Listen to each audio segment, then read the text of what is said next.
MPG speak کے ساتھ بلال ہوری آپ کی خدمت میں حاضر ہے۔ 5 نومبر 2024 دن ہے منگل کا، اور اس وقت شام کے تقریباً 7:30 بجے ہیں جب میں آپ سے مخاطب ہوں۔ بالکل سنتے آئے ہیں کہ عورتوں کے فیشن جو ہیں وہ بڑی جلدی تبدیل ہو جاتے ہیں۔ کبھی چھوٹی شرٹس کا فیشن آ جاتا ہے، کبھی لمبی قمیضوں کا جو ہے وہ فیشن آ جاتا ہے، اور اس حوالے سے بہت سے لطیفے بھی مشہور ہیں کہ ایک شخص ایک سوٹ ہاتھ میں اس نے لیا ہوا تھا، لیڈیز سوٹ، اور وہ بھاگتا ہوا جا رہا تھا، ہانپ رہا تھا۔ کسی نے روکا اور پوچھا کہ بھائی کیا ہوا، کوئی چرا کے بھاگ رہے ہو، کوئی چھین کے بھاگ رہے ہو، کیا معاملہ کیا ہے؟ تو اس نے کہا نہیں بھائی میں یہ خرید کے لایا ہوں سوٹ، اور اس لیے بھاگتا ہوا جا رہا ہوں گھر کہ جلدی سے جاؤں اور اپنی بیگم کو پیش کروں، کہیں ایسا نہ ہو کہ میرے گھر پہنچنے سے پہلے ہی فیشن بدل جائے اور وہ کہے کہ جی اب تو فیشن بدل گیا ہے لہٰذا یہ سوٹ جو ہے وہ تبدیل کر کے لے آؤ۔ تو اس طرح کے کچھ لطیفے جو ہیں وہ عورتوں کے فیشن کے حوالے سے مشہور ہیں، لیکن مجھے لگتا ہے کہ وفاقی دارالحکومت میں اقتدار اور اختیار کی لڑائی میں جو لمحہ بلمحہ تبدیل ہوتی صورتحال ہے، اس نے عورتوں کے فیشن کو بھی اس معاملے میں جو ہے وہ بہت پیچھے چھوڑ دیا ہے، اور پاکستان میں سیاسی حالات جس قدر تیزی سے تبدیل ہو رہے ہیں، تو اگر ایک آدھ دن آپ غیر حاضر ہوں اور آپ دائیں بائیں ہو جائیں اور حالات پہ آپ کی نظر نہ ہو تو آپ شاید حیران پریشان رہ جائیں کہ بات جو ہے وہ کہاں سے کہاں تک جو ہے وہ پہنچ چکی ہے۔ مثال کے طور پہ گزشتہ 24 گھنٹوں کے دوران جو تبدیلیاں رونما ہوئیں وہ میں آپ کے سامنے اگر رکھوں، اور اگر آپ یہ خبریں نہیں سنتے رہے تو آپ بھی شاید حیران اور پریشان جو ہے وہ رہ جائیں گے۔ جسٹس منصور علی شاہ اور جسٹس منیب اختر نے نئے چیف جسٹس یحییٰ آفریدی کے خلاف بھی بغاوت کر دی۔ یہ خبر آئی کہ انہوں نے چیف جسٹس کو بائی پاس کر کے جو پریکٹس اینڈ پروسیجر کمیٹی ہے اس کا اجلاس بلایا، باقاعدہ 26ویں آئینی ترمیم کے خلاف جو پیٹیشنز ہیں انہیں سماعت کے لیے مقرر کیا، کاز لسٹ جاری کرنے کا حکم دیا، لیکن اس حکم پر عمل درآمد جو ہے وہ نہیں ہو سکا۔ یوں نئے چیف جسٹس کے خلاف بغاوت کی یہ جو کوشش ہے یہ ناکام ہو گئی، اور حکومت کو بھی بھنک پڑ گئی اس معاملے کی۔ تو حکومت نے کیا کیا کہ نئے قوانین جو ہیں وہ منظور کروا لیے۔ ایک تو یہ کیا کہ یہ جو پریکٹس اینڈ پروسیجر کمیٹی ہے اس کو ریکنسٹیٹیوٹ کر دیا، اور اس میں پہلے یہ تھا کہ جو 2 سینئر جج صاحبان ہیں وہ شامل ہوتے تھے، پھر اس کو قانون کو تبدیل کیا گیا کہ سینئر پیونی جج تو ہوں گے اس میں، لیکن جو تیسرے جج ہیں وہ تیسرے سینئر موسٹ جج نہیں ہوں گے بلکہ وہ چیف جسٹس کی ثوابدید ہوگی کہ جسے وہ چاہیں شامل کر لیں۔ اب ایک بار پھر جو ہے وہ اس میں تبدیلی کر دی گئی ہے، وہ کیا ہے اس کے حوالے سے بھی جو ہے وہ ہم گفتگو کریں گے۔ اور اسی طرح جو سروسز چیف ہیں بشمول آرمی چیف، ان کی جو مدت ملازمت ہے وہ 3 سال سے بڑھا کر 5 سال کر دی گئی ہے۔ یہ قانون بھی منظور ہو چکا ہے، اور یہ قانون بھی منظور کیا جا چکا ہے کہ سپریم کورٹ کے ججوں کی تعداد 17 سے بڑھا کر 34 کر دی گئی ہے۔ تو اس کے بعد جوڈیشل کمیشن کا اجلاس ہوا آج، اور اس جوڈیشل کونسل میں آئینی بینچ جو ہے وہ کنسٹیٹیوٹ کیا گیا، اور جسٹس امین الدین خان جو ہیں انہیں آئینی بینچ کا سربراہ مقرر کر دیا گیا ہے۔ اور اس عہدے کے بارے میں یہ کیا آرائیاں کی جا رہی ہیں کہ یہ جو منصب ہے آئینی بینچ کے سربراہ کا، یہ چیف جسٹس سپریم کورٹ سے بھی زیادہ بااختیار ہوگا۔ تو یہ اتنی تبدیلیاں جو ہیں وہ اتنے کم وقت میں ہوئی ہیں، گزشتہ 24 گھنٹے میں یہ سارے کام ہوئے ہیں، اور آج کے شو میں ان سب تبدیلیوں کے حوالے سے ہم گفتگو کریں گے اور یہ جاننے کی کوشش کریں گے کہ یہ معاملہ کہاں جا کر جو ہے وہ رکے گا۔ تو پہلے جناب ہم چیف جسٹس کے خلاف جو بغاوت ہے اس پہ جو ہے وہ بات کر لیتے ہیں، اور پھر دوسرے معاملات کی طرف جو ہے وہ جائیں گے۔ نئے چیف جسٹس یحییٰ آفریدی کے خلاف جو گھاگ قسم کے سینئر جج ہیں سپریم کورٹ کے، انہوں نے پرانا ہتھ کنڈا ایک نئے اور منفرد انداز میں جو ہے وہ استعمال کیا ہے۔ ہوا یوں تھا کہ جب جسٹس یحییٰ آفریدی چیف جسٹس بنے تو غالباً جسٹس اطہر بن اللہ کی سفارش پہ انہوں نے جسٹس منیب اختر کو پریکٹس اینڈ پروسیجر کمیٹی میں شامل کیا، اور یہ سوچ کے کہ ان سے پہلے جو ود ان انسٹیٹیوشن جو تفریق تھی، جو تقسیم تھی، اسے ختم کرنے کی کوشش کی جائے، اور یہی سوچ کے انہوں نے جو ہے وہ جسٹس منیب اختر کو اس پریکٹس اینڈ پروسیجر کمیٹی کا جو ہے وہ حصہ بنایا۔ پہلے یہ ہوتا تھا کہ سابق چیف جسٹس قاضی فائز عیسیٰ جو ہے وہ پریکٹس اینڈ پروسیجر کمیٹی کا اجلاس بلاتے تھے، اور یہ دونوں جج صاحبان جب اس کمیٹی کے ممبر تھے، جسٹس منصور علی شاہ اور جسٹس منیب اختر، تو یہ اس اجلاس میں آتے نہیں تھے۔ اور اب انہوں نے کیا کیا، اب انہوں نے ایک نئی حکمت عملی جو ہے وہ اپنائی، اور انہوں نے چیف جسٹس کو ہی بائی پاس کر دیا کہ چیف جسٹس کو کہا کہ جی پریکٹس اینڈ پروسیجر کمیٹی کا اجلاس بلائیں، انہوں نے نہیں بلایا۔ تو جسٹس منیب اختر صاحب نے اپنے چیمبر میں اجلاس بلا لیا، جسٹس منصور علی شاہ جسٹس منیب اختر نے بیٹھ کے فیصلے کر لیے، چیف جسٹس کو انہوں نے بائی پاس کر دیا، اور انہوں نے یہ فیصلہ کیا کہ جی 26ویں آئینی ترمیم کے خلاف جو پٹیشنز دائر کی گئی ہیں انہیں سپریم کورٹ کے تمام ججوں پر مشتمل فل کورٹ بینچ کے سامنے جو ہے وہ فکس کیا جائے، 4 نومبر کو اس حوالے سے کاز لسٹ جاری کی جائے۔ لیکن نہ تو یہ ان کا فیصلہ ویب سائٹ پہ اپلوڈ ہوا، نہ ہی کوئی بینچ تشکیل دیا گیا، کاز لسٹ جو ہے وہ جاری کی گئی۔ تو انہوں نے کوئی پرانا طریقہ کار جو ہے وہ اپنایا، اور ان دونوں جج صاحبان نے جو ہے چیف جسٹس یحییٰ آفریدی کو خط لکھ کے تشویش اور افسوس کا جو ہے وہ اظہار کیا۔ اس کا مطلب یہ ہے کہ نام بدل گئے ہیں لیکن کام وہی ہے، اور چیف جو ہے وہ بدل گیا ہے لیکن اس کے باوجود پرنالہ جو ہے وہ وہیں کا وہیں ہے۔ یہ خط لکھنے والی جو سیاست ہے یہ فی الحال سپریم کورٹ سے جو ہے وہ ختم ہوتی نظر نہیں آتی، اور نہ ہی سپریم کورٹ کے جج صاحبان کے درمیان جو اختلاف ہے، جو تقسیم ہے، جس کے بارے میں یہ توقع کی جا رہی تھی کہ شاید جسٹس یحییٰ آفریدی کے آ جانے سے یہ ختم ہو جائے گی، نہ ہی وہ تقسیم جو ہے وہ ختم ہوتی دکھائی دے رہی ہے۔ اچھا، اس دوران حکومت نے بھی ایک نئی چال چل دی۔ ظاہر ہے اب یہ جو لڑائی ہے یہ اس مرحلے میں داخل ہو گئی ہے جو جس طرح امریکہ میں مڈ ریسلنگ ہوتی ہے نا، جس کا نہ کوئی قاعدہ نہیں ہوتا، شکاگو میں غالباً ہوتی ہے مڈ ریسلنگ، اس کا کوئی قاعدہ نہیں ہوتا، کوئی قانون نہیں ہوتا، کوئی اصول نہیں ہوتا، تو یہ فری سٹائل قسم کی جو ہے وہ ریسلنگ ہوتی ہے۔ تو اس طرح کی فری سٹائل ریسلنگ میں یہ لڑائی جو ہے وہ تبدیل ہو چکی ہے۔ تو حکومت نے بھی ایک نئی چال چل دی۔ حکومت نے کیا کیا کہ حکومت ایک نیا قانون جو ہے وہ لے کے آ گئی، اور جو پریکٹس اینڈ پروسیجر کمیٹی ہے اس کو ری کانسٹیٹیوٹ کر دیا گیا۔ اور جیسے میں نے پہلے بتایا کہ جب پریکٹس اینڈ پروسیجر بل جو ہے وہ قومی اسمبلی سے پاس ہوا تھا، جسے عمر عطا بندیال صاحب نے معطل کر دیا تھا، 6 مہینے انہوں نے اس پہ اسٹے آرڈر رہا، اور پھر جسٹس قاضی فائز عیسیٰ آئے تو فل کورٹ بینچ کے سامنے آیا، اور پھر وغیرہ وغیرہ جو بھی، تو اس کے تحت supreme court practice and procedure committee جو ہے وہ چیف جسٹس اور سپریم کورٹ کے 2 سینئر ججوں پہ مشتمل ہوا کرتی تھی، جسے یہ اختیار تھا بینچ بنانے کا اور مقدمات کو فکس کرنے کا۔ تو حکومت نے ایک آرڈیننس کے ذریعے اس میں تبدیلی کی جسٹس قاضی فائز عیسیٰ کے آخری دنوں میں، اور وہ تبدیلی یہ تھی، اور وہ بھی جسٹس منیب اختر کی وجہ سے ہی وہ تبدیلی کی گئی، وہ تبدیلی یہ تھی کہ سینئر پیونی جج تو اس کمیٹی کا حصہ ہوں گے، لیکن جو تیسرے ممبر ہیں وہ چیف جسٹس کی ثوابدید ہوگی کہ وہ جسے چاہیں پریکٹس اینڈ پروسیجر کمیٹی کا ممبر جو ہے وہ بنا دیں۔ تو جسٹس قاضی فائز عیسیٰ نے اپنا اختیار استعمال کرتے ہوئے جسٹس امین الدین کو اس کمیٹی میں شامل کر دیا، اور ابھی جب قاضی فائز عیسیٰ ریٹائر ہوئے تو ایک مرتبہ پھر جسٹس امین الدین آؤٹ ہو گئے اور جسٹس منیب اختر جو ہیں وہ ان ہو گئے۔ لیکن اب حکومت نے ایک بار پھر طریقہ کار بدل دیا ہے، اور نیا قانون جو ہے وہ یہ ہے کہ یہ جو پریکٹس اینڈ پروسیجر کمیٹی ہے اس میں سینئر پیونی جج ہوں گے، یعنی چیف جسٹس تو ہوں گے، ان کے بعد سینئر جو موسٹ جج ہیں سپریم کورٹ کے وہ ہوں گے، اور جو تیسرے ممبر ہیں وہ آئینی بینچ کے سربراہ ہوں گے۔ اب آئینی بینچ کے سربراہ جو ہیں وہ بن گئے ہیں جسٹس امین الدین، تو آئینی بینچ کے سربراہ ہونے کی وجہ سے وہ پھر سے ان ہو گئے ہیں، اور جسٹس منیب اختر ایک مرتبہ پھر آؤٹ ہو گئے ہیں، اور اب یہ معاملہ، یہ اختیار چیف جسٹس کے پاس بھی نہیں رہا کہ وہ جسے چاہیں تیسرے رکن کے طور پہ جو ہے وہ اس کمیٹی میں لے آئیں۔ تو جسٹس امین الدین کیسے آئینی بینچ کے سربراہ بنے، یہ روداد اور تفصیل بھی جو ہے وہ خاصی دلچسپ ہے۔ یہ جو 26ویں آئینی ترمیم تھی اس کے تحت جوڈیشل کمیشن کی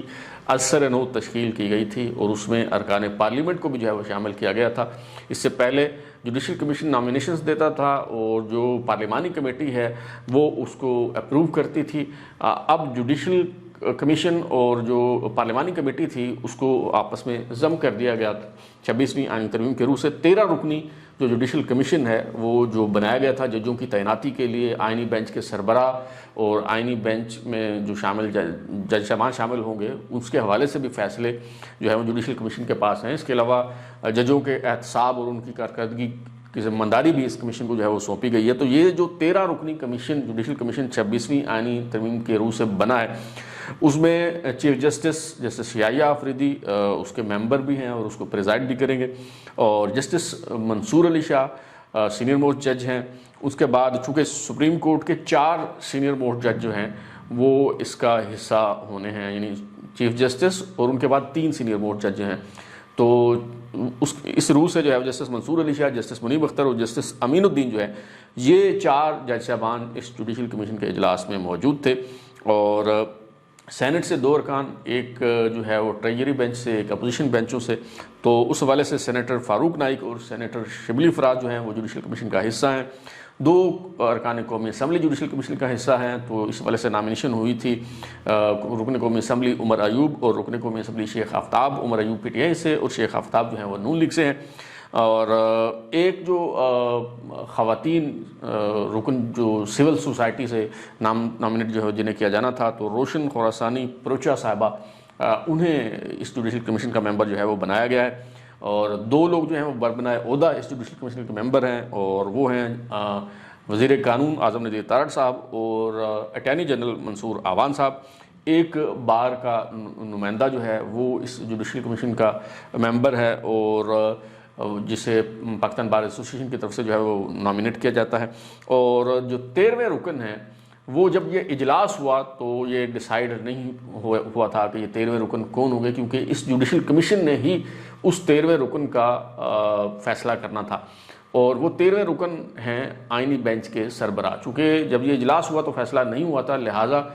12 ارکان ہی اس اجلاس میں جو ہے وہ شریک تھے، اور 5 کے مقابلے میں 7 کی اکثریت سے یہ فیصلہ کیا گیا کہ یہ جو آئینی بینچ ہے اس کے سربراہ جسٹس امین الدین خان ہوں گے، اور صوبوں سے جو تمام صوبوں سے نمائندگی دی گئی آئینی بینچ میں، جج صاحبان جو ہیں وہ تمام صوبوں سے شامل کیے گئے۔ 7 رکنی آئینی بینچ جس کے سربراہ جسٹس امین الدین ہوں گے، اس میں جسٹس عائشہ ملک صاحبہ ہیں، جسٹس محمد علی مظہر ہیں، جسٹس حسن اظہر رضوی ہیں، جسٹس نعیم اختر افغان ہیں، جسٹس جمال خان مندوخیل ہیں، جسٹس مسرت ہلالی ہیں۔ اور جیسے میں نے پہلے بتایا کہ جوڈیشل کمیشن کے اجلاس کے بعد ایک طرف تو جو پریکٹس اینڈ پروسیجر کمیٹی جو سپریم کورٹ میں بینچ تشکیل دیتی ہے، مقدمات کو سماعت کے لیے مقرر کرتی ہے، وہ ریکنسٹیٹیوٹ ہو گئی، اور اب وہ کمیٹی جو ہے وہ جسٹس یحییٰ آفریدی، جسٹس منصور علی شاہ اور جسٹس امین الدین خان پہ مشتمل ہے۔ تو اسی طرح یہ جو آئینی بینچ تشکیل پایا ہے، تو اس میں جو committee practice and procedure committee جو آئینی مقدمات کو سماعت کے لیے مقرر کرے گی اور بینچ سے تشکیل دیا کرے گی، وہ 3 رکنی کمیٹی بھی جو ہے وہ تشکیل پائی ہے، اور اس میں اس کے سربراہ جسٹس امین الدین ہوں گے، اس کے علاوہ جسٹس عائشہ ملک صاحبہ اور جسٹس جمال مندوخیل جو ہیں وہ اس کے ممبر ہوں گے۔ تو آج کے جو فیصلے ہیں، جیسے میں نے کہا کہ 5 کے مقابلے میں 7 کی اکثریت سے ہوئے، جن 5 افراد نے جسٹس امین الدین کو آئینی بینچ کا سربراہ بنانے کی مخالفت کی، ان میں چیف جسٹس جناب جسٹس یحییٰ آفریدی، سینئر پیونی جج جسٹس منصور علی شاہ اور جسٹس منیب اختر جو ہیں وہ شامل ہیں۔ اب جسٹس امین الدین چوتھے ممبر تھے، وہ اپنی نامینیشن کی مخالفت تو نہیں کر سکتے تھے، تو باقی 2 جو ارکان جن کا تعلق PTI سے ہے انہوں نے بھی مخالفت کی، جن میں سینیٹر شبلی فراز ہیں اور سینیٹر عمر ایوب ہیں۔ باقی جو 7 نمائندے ممبرز ہیں انہوں نے اس کی حمایت کی، 5 کے مقابلے میں 7 کی اکثریت سے فیصلے ہوئے۔ لیکن آئندہ حکومت کے لیے مزید آسانی ہو سکتی ہے جوڈیشل کمیشن کے حوالے سے اگر دیکھا جائے تو یہ فیصلے جو ہیں وہ 5-7 کے بجائے آئندہ 4-8 سے یا 3-9 سے بھی جو ہے وہ فیصلے ہو سکتے ہیں۔ اس کی وجہ یہ ہے کہ اب ایک اور ممبر، ابھی تو 12 ممبرز نے فیصلہ کیا، اب 13ویں ممبر کا بھی فیصلہ ہو گیا، اور 13ویں ممبر جو ہیں وہ جسٹس جو ہیں وہ امین الدین ہوں گے۔ تو اب چونکہ 4 جج جو ہیں سپریم کورٹ کے وہ اس کے ممبر ہیں، اب جسٹس امین الدین ان 4 ججوں میں بھی آ رہے ہیں، اور جو آئینی بینچ کے سربراہ کی حیثیت سے وہ بھی اس کے ممبر ہوں گے، لہٰذا 26ویں آئینی ترمیم کے روح سے اب جسٹس امین الدین کے بعد جو سینئر موسٹ جج ہوگا وہ جوڈیشل کمیشن کا ممبر ہوگا، اور وہ ہیں جسٹس جمال خان مندوخیل۔ تو اس کا مطلب یہ ہوا کہ 13ویں رکن جو ہیں وہ اس کے اس جوڈیشل کمیشن کے 13ویں رکن تو جسٹس امین الدین خان ہی ہوں گے، لیکن جو 4 جج صاحبان کی سپریم کورٹ سے اس کے ممبر ہوں گے، ان میں پھر جسٹس امین الدین کی بجائے جسٹس جمال خان مندوخیل جو ہیں جوڈیشل کمیشن کے ممبر کے طور پہ آ جائیں گے۔ تو اس کا مطلب ہے کہ آنے والے دنوں میں جو فیصلے ہونے ہیں جوڈیشل کمیشن میں، اس کے لیے حکومت کو مزید جو ہے وہ آسانی ہو سکتی ہے۔ اچھا، تو اس کے ساتھ ساتھ جو سپریم کورٹ کے ججوں کی تعداد ہے وہ بھی 17 سے بڑھا کر 34 کر دی گئی ہے۔ پاکستان کی عدالتی تاریخ میں، پارلیمانی تاریخ میں شاید پہلی بار ہوا ہے کہ جو سپریم کورٹ میں ججوں کی تعداد ہے وہ 2 گنا کر دی گئی ہے۔ پہلے بھی یہ فیصلے ہوتے رہے، سپریم کورٹ کے ججوں کی تعداد بڑھائی جاتی رہی، لیکن کبھی ایسا نہیں ہوا کہ جتنے سپریم کورٹ میں جج ہیں اس سے ڈبل کر دی جائے سپریم کورٹ کے ججوں کی تعداد۔ شاید کسی کے ذہن میں یہ ہو کہ جی اس معاملے میں ہم بھارت سے آگے نکل جائیں، بھارت سے جو ہے وہ نمبر لینے میں کامیاب ہو جائیں، کیونکہ بھارت میں جو جج صاحبان کی تعداد ہے، سپریم کورٹ کے جج صاحبان کی تعداد وہ 33 ہے، اور ہمارے ہاں اب سپریم کورٹ کے جو جج صاحبان ہیں ان کی تعداد جو ہے وہ 34 ہوگی۔ اچھا، یہ جو سپریم کورٹ کے ججوں کی تعداد بڑھائی گئی ہے، اس پہ کچھ جو تجزیہ نگار ہیں ان کا خیال ہے کہ حکومت نے بیل مجھے مار کے مصداق خود ہی وکلا تحریک کا جواز جو ہے وہ پیدا کر دیا ہے، اور اس کے بعد شاید وکلا سڑکوں پہ ہوں گے اور حکومت کے لیے جو ہے وہ بڑی مشکلات پیدا ہو جائیں گی۔ معذرت کے ساتھ میرا جو خیال ہے، میرا جو نقطہ نظر ہے وہ اس سے بالکل مختلف ہے۔ اگر آپ وکلا سیاست کے جو ڈائنامکس ہیں، جو گراؤنڈ ریالٹیز ہیں انہیں آپ سمجھتے ہیں تو شاید میری یہ بات جو ہے اس سے آپ اتفاق کریں گے۔ دیکھیے، 17 جج صاحبان کی اسامیاں بڑھا دی گئی سپریم کورٹ میں، ہائی کورٹ کے جج صاحبان کی تعداد بھی جو ہے وہ بڑھا دی گئی ہے، اسلام آباد ہائی کورٹ کے ججوں کی تعداد جو ہے وہ 12 کر دی گئی ہے۔ تو اس کا مطلب ہے 17 اور 6 23 نئے جج صاحبان جو ہیں ان کی تعیناتیاں ہوں گی۔ جب 23 نئے جج صاحبان کی تعیناتیاں ہوں گی تو اس کا مطلب ہے کہ کم از کم 23 چیمبرز جو ہیں وہ اکاموڈیٹ ہو جائیں گے، اور جب 23 چیمبرز اکاموڈیٹ ہوں گے تو ہر چیمبر سے کوئی 100-150 وکیل تو جڑے ہوتے ہیں نا، کوئی سینئر کوئی جونیئر، ہر وہ وکیل رہنما جسے بطور جج تعینات کیا جاتا ہے کوئی نہ کوئی اس کا دھڑا ہوتا ہے، کوئی 100-150 وکیل تو اس کے ساتھ ہوتے ہیں۔ تو اس کا مطلب ہے کہ ان ججوں کی تعیناتی کے نتیجے میں کوئی 1000-1500 وکلا تو بالکل ٹھنڈے ہو کے بیٹھ جائیں گے، اور وہ تو مطمئن ہو جائیں گے، اور یہ جو وکلا تحریک ہے وہ اس کا حصہ نہیں بنیں گے۔ تو اس کا مطلب ہے کہ اگر کوئی تحریک چلنی بھی تھی، ویسے بھی میرے خیال میں کوئی تحریک بڑی بھرپور قسم کی چلنے کا کوئی امکان نہیں تھا، کیونکہ سپریم کورٹ بار کا جو الیکشن ہوا اس میں جو ٹرینڈ سامنے آیا ہے اس سے اندازہ ہو گیا تھا۔ لیکن اگر کوئی تحریک چلنے کا امکان تھا بھی تو میرا خیال ہے کہ یہ جو ججوں کی تعیناتیاں ہوں گی اس کے بعد یہ معاملہ جو ہے یہ ٹھنڈا پڑ جائے گا۔ میں تو اس کو جو ہے وہ اس نظر سے دیکھ رہا ہوں۔ اور اگلا جو موضوع ہے ہمارا وہ ہے سروسز چیف کی جو مدت ملازمت بڑھائی گئی ہے۔ یہ بھی قانون جو ہے وہ کل رات منظور ہوا، اور قائم مقام صدر جناب یوسف رضا گیلانی صاحب نے اس پہ دستخط بھی جو ہے وہ کر دیے، اور وہ یہ تھا کہ تمام جو سروسز چیفز ہیں ان کی مدت ملازمت 3 سال سے بڑھا کر 5 سال کر دی گئی ہے۔ میرا خیال ہے کہ جو پاک فضائیہ کے سربراہ ہیں اور پاک بحریہ کے سربراہ ہیں انہیں بری فوج کے سپہ سالار جناب جنرل عاصم منیر صاحب کا جو ہے وہ شکر گزار ہونا چاہیے، ان کا جو ہے وہ ممنون ہونا چاہیے، کیونکہ ان کی وجہ سے نیول چیف اور ایئر چیف کی جو مدت ملازمت ہے وہ بھی بیٹھے بٹھائے جو ہے وہ بڑھ گئی، 3 سال سے 5 سال ہوگی۔ کیونکہ اگر صرف آرمی چیف کی مدت ملازمت بڑھائی جاتی تو اس پہ سوالات اٹھ سکتے تھے، سیاسی بھی اور قانونی بھی، لیکن اب تو حکومت کے پاس یہ جواز ہے کہ جی ہم کسی ایک فرد کے نہیں بڑھائی، ہم نے تو تینوں سروسز چیف کی مدت ملازمت جو ہے وہ بڑھا دی ہے۔ تو اس کا مطلب یہ ہوا جناب کہ جنرل عاصم منیر صاحب، حافظ عاصم منیر صاحب، جنہوں نے 27 نومبر 2022 کو جو ہے وہ افواج پاکستان کے سپہ سالار کی حیثیت سے منصب سنبھالا تھا، اور انہوں نے نومبر 2025 میں جو ہے وہ ریٹائر ہونا تھا، اور تب اس کہیں جا کے کوئی ایکسٹینشن کے حوالے سے سوچ بچار ہونا تھا، تو ان کا ٹینور پہلے ہی جو ہے وہ ایکسٹینڈ ہو گیا ہے، اور اب وہ 27 نومبر 2027 تک جو ہے وہ آرمی چیف کے عہدے پہ جو ہے وہ متمکن رہیں گے۔ اس کا مطلب یہ ہے کہ اس وقت تک تو یہ پارلیمنٹ بھی رہے گی، یہ حکومت بھی رہے گی، اور معاملات جو ہیں وہ جوں کے توں رہیں گے۔ اور پھر ایک اور خاص بات یہ ہے کہ آرمی چیف کے لیے یعنی سروسز چیف کے لیے جو عمر کی بالائی حد کی شرط ہے وہ ختم کر دی گئی ہے۔ جو 64 سال عمر کے اصول کا قانون کا اطلاق ہے وہ ان پہ نہیں ہوگا۔ اس کا مطلب ہے کہ اگر 27 نومبر 2025 سے پہلے حکومت ایک اور ٹینور دے دیتی ہے، کیونکہ یہ قانون سازی پہلے ہو چکی ہے کہ اب ایکسٹینشن نہیں ہوگی بلکہ ری اپائنٹمنٹ ہوگی، اور ری اپائنٹمنٹ اگر ہوگی تو مزید 5 سال کے لیے، تو اس کا مطلب یہ ہوگا کہ پھر 2032 تک جنرل عاصم منیر صاحب جو ہیں وہ آرمی چیف کا منصب جو ہے وہ سنبھالے رکھیں گے۔ تو یہ میرا خیال ہے کہ اسی طرح کا ایک منصوبہ ہے جس طرح پروجیکٹ عمران جب عمل میں آیا اور تحریک انصاف کی حکومت آئی 2018 میں، تو جس طرح کے منصوبے اس وقت تھے کہ 6 سال 3 سال آرمی چیف رہیں گے قمر جاوید باجوہ، 3 سال کی انہیں ایکسٹینشن دی جائے گی، 6 سال وہ آرمی چیف رہیں گے، پھر 2022 میں جنرل فیض حمید آرمی چیف بن جائیں گے، اور پھر اس کے بعد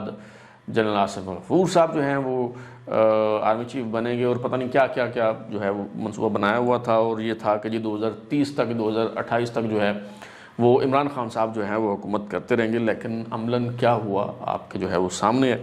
ویسے میرا خیال ہے کہ ان جھمیلوں میں پڑنے کی بجائے اور بار بار قوانین بدلنے کی بجائے، ترامیم کرنے کی بجائے، میرا خیال ہے کہ پارلیمنٹ ایک ہی دفعہ فیصلہ کر لے کہ جو بھی سپہ سالار ہوگا وہ تاحیات ہوگا، جب تک کہ وہ شہید نہ ہو جائے، جب تک کہ وہ طبی موت نہ مرے، جب تک وہ خود سبکدوش نہ ہو جائے، تو اس کی جگہ کوئی نیا سپہ سالار جو ہے وہ نہیں آئے گا۔ ایک ہی دفعہ میرا خیال ہے کہ یہ قانون آپ جو ہے وہ بنا لیں، کیونکہ کسی بھی سیاسی جماعت نے اس پہ کوئی اختلاف تو کرنا نہیں ہے، اس کی کوئی مخالفت جو ہے وہ ہونی نہیں ہے، کیونکہ آپ دیکھیں کہ ابھی یہ جو قوانین منظور ہوئے ہیں تو لوگ یہ سوچ رہے تھے کہ شاید تحریک انصاف جو اسٹیبلشمنٹ کے خلاف ہے، جو فوج کا سیاست میں کردار ختم کرنا چاہتی ہے، تو شاید تحریک انصاف کی طرف سے اس کی بڑی بھرپور مخالفت ہوگی۔ لیکن جمع خاطر رکھی کہ تحریک انصاف نے نہ صرف یہ کہ پارلیمنٹ میں کوئی مؤثر کردار ادا نہیں کیا،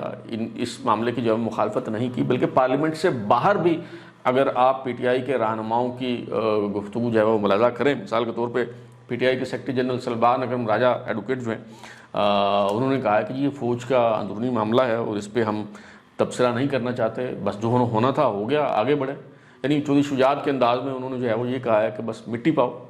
تو اس کے علاوہ انہوں نے کچھ نہیں کہا۔ اور اس سے پہلے جب عمران خان صاحب جو ہے وہ وزیر اعظم تھے اور جسٹس آصف سعید کھوسہ صاحب کی نوازش سے 6 مہینے کی مدت ملی تھی اور پارلیمنٹ کو کہا گیا تھا کہ جی قانون سازی کریں، اور جنرل قمر جاوید باجوہ کو ایکسٹینشن دینے کے لیے قانون سازی کی گئی تھی، تو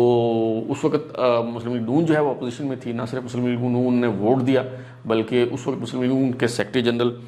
جناب احسن اقبال صاحب جو ہیں انہوں نے بھی کوئی اسی طرح کا پھسپھسا سا بیان دیا تھا